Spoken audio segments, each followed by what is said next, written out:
ربنا يديها الصحة وطولة العمر، عندها 97 سنة. 97 سنة، فربنا يديها الصحة وطولة العمر. ده متهيألي هتبقى أكبر حاجة السنة دي في مش من الممثلين لمصر، هتبقى أكبر حاجة على مستوى الجمهورية. أقل حاج من آبائنا كبار السن عنده 86 سنة وكذا شهر.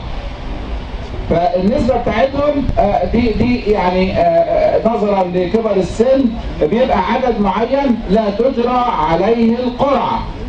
لا تجرى عليه القرعة، اللي احنا هنذيع بيان بأسمائهم. بعد كده ان شاء الله هنبدأ ببقية الأقسام والمراكز وفقا لمن لم تنطبق عليهم شرط كبر السن لأكثر من 86 سنة.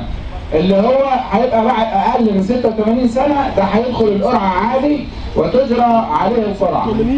هنبدا بقسم اول اسيوط، قسم ثاني، ثم تباعا بقيه مراكز المديريه وفقا للنسبه المحدده. القرعه هتتم وفقا للحاسب الالي الكمبيوتر دون تدخل اي احد نهائيا. عنصر البشر لا يدخل الا في ان يدي امر للكمبيوتر يقول له انا عايز الحد اللي بعد كده. هو بيعمل بطريقه عشوائيه ويطلع لنا الاسم وهيذاع.